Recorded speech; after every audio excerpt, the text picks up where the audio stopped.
2.5 kilos of a perfect gas is compressed reversibly and adiabatically to half its original volume, while the temperature rises from 125 Celsius to 250 Celsius.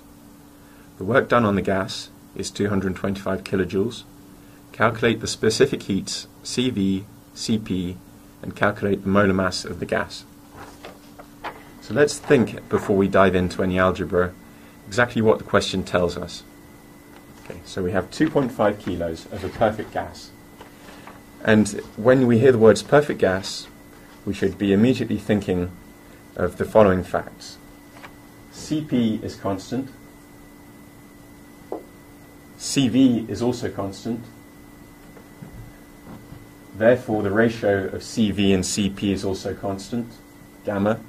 And the difference between Cp and Cv, which is the gas constant, will also be a constant.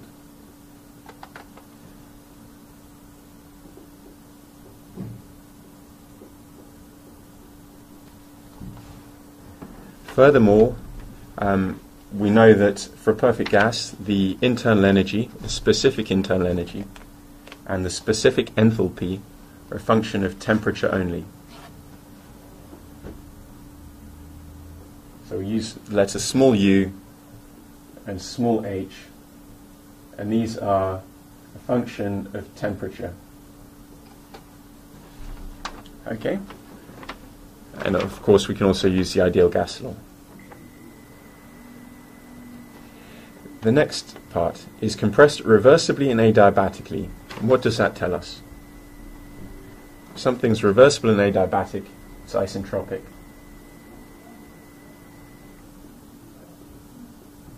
And if it's an isentropic compression, we can use the isentropic relations.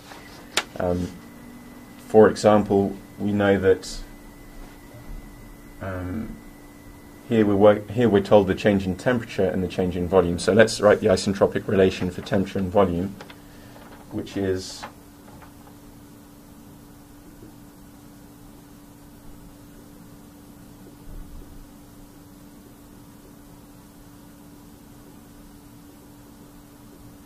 that Tv to the gamma minus 1 is a constant. Okay, so they tell us also what the work done is on the gas. Now, if we have the amount of work done, we can use the first law perhaps to say something about the change in internal energy, U. So let's just think through how we're going to answer the question. It's asking us for Cv and Cp and the molar mass of the gas. So maybe pause the video and see if you, based on what the question's told us, you can formulate a way to first of all calculate Cv. Okay, so in order to calculate Cv, we need to know what the definition of Cv is. So it's the constant volume heat capacity, but really it's defined, and of course this is not a constant volume process, but the real definition of Cv is not strictly in terms of a constant volume process.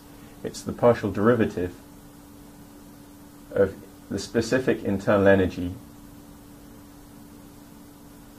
with respect to temperature at constant volume.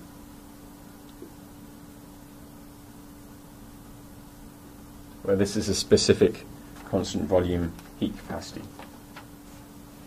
However, we know that U is only a function of temperature for this gas, perfect gas, so we can actually drop the constant volume condition here. And so for an ideal gas, or a perfect gas, indeed for a semi-perfect gas, this is true, even for a non-constant volume process.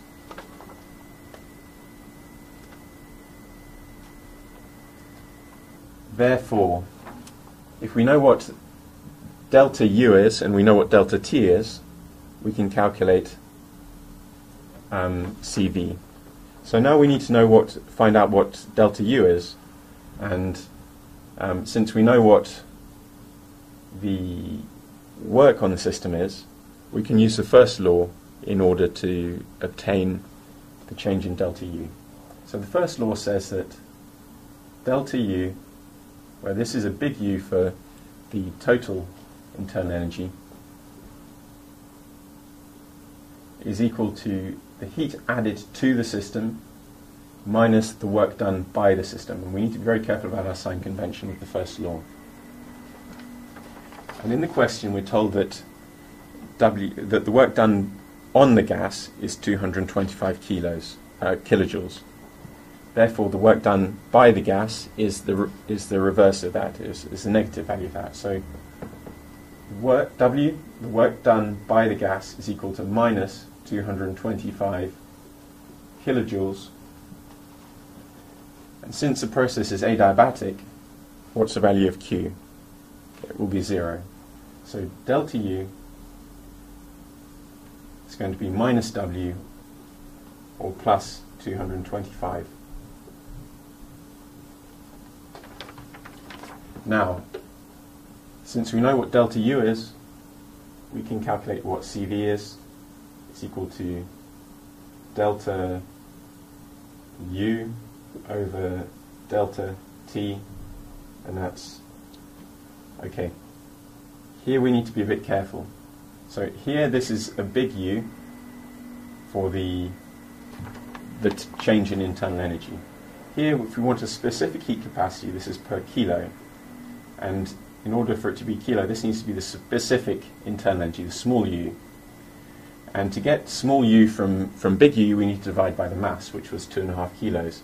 So here we need 225 kilojoules, so times 10 to the 3, over 2.5 kilos divided by delta T. And we've gone from 125 to 250 Celsius, so that's a difference of 125 Celsius or Kelvin. And if we put the numbers in there, the value we will get is 720. The units here are joules, because we were working in joules per kilogram here. And now that's per kilogram Kelvin. The next thing we were asked to answer is to find the heat capacity. Now, going back to the constant pressure heat capacity, going back to the things that we've deduced from the question rubric up here, we know that Cp, Cv, gamma and R are all constant, and that for an isentropic process we can apply this relationship between changes in temperature and changes in volume. Now, in the question we're told both the change in temperature and the change in volume. So this is going to allow us to deduce what gamma is, and then we need to remember that gamma is equal to the ratio of heat capacities, and that allows us to calculate Cp. So now that you've had that hint, I suggest you pause the video and try and work through that.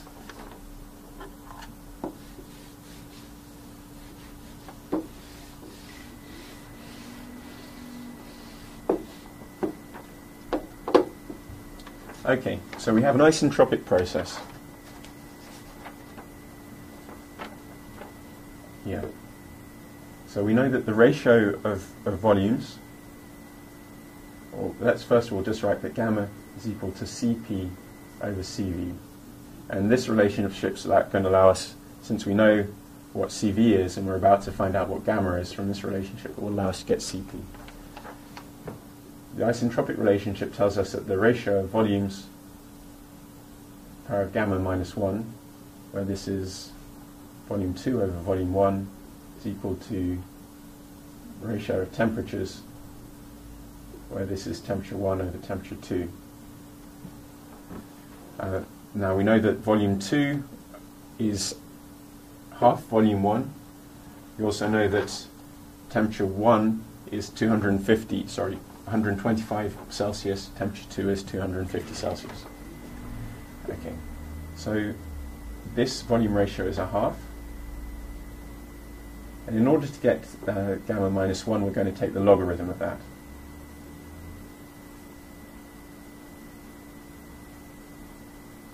And that's equal to the logarithm of this temperature ratio. Now we need to be a little bit careful here.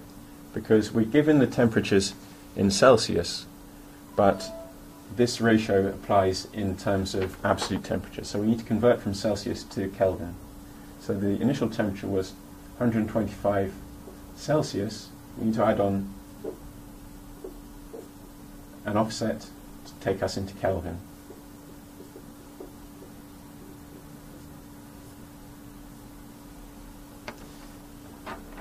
Now we need to put this into our calculator carefully, and I'm not going to do that here in front of you, but the value that we get out is 1.390 and some more decimal points.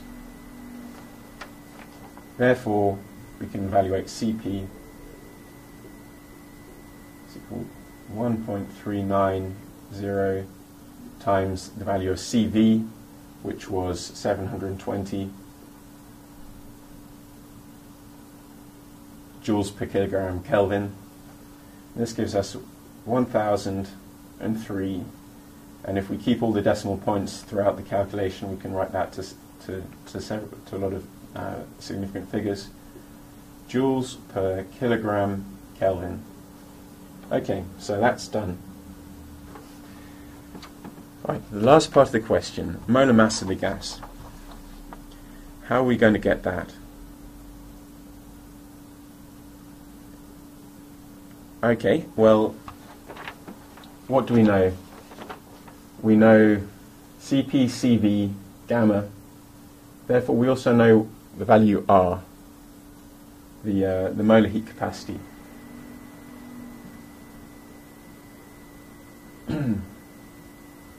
And that's equal to Cp minus Cv. So R is equal to Cp minus Cv.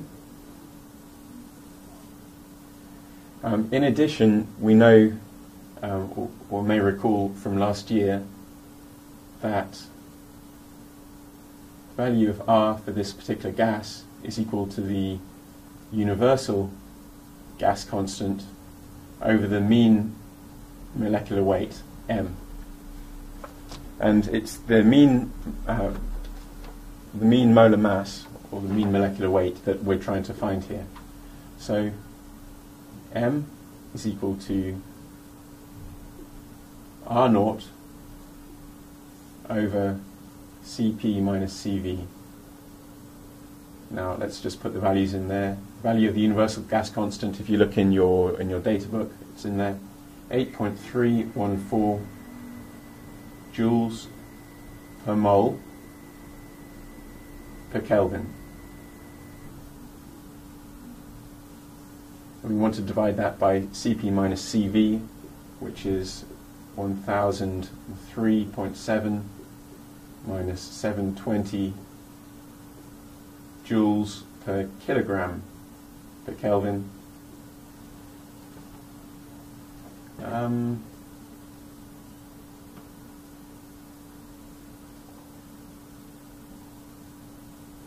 Which is equal to 0.0293 kilograms per mole. Or it's more common, I guess, to write it as 29.3 kilograms per kilomole, which is roughly the value for air, which is a mixture of nitrogen with molecular weight 28 and oxygen with molecular weight 32. Wow. Okay, well, I think we should just summarize that the trick to solving this question is really to study very carefully what's in the rubric of the question and to glean all the necessary information. Things that may trip people up is that the definition of Cv doesn't only apply to a constant volume process when we have an ideal gas. We can use it for this compression process by knowing that Cv is defined as the partial derivative of internal energy with respect to temperature. So that's a more general definition than saying it's a change in energy at constant volume.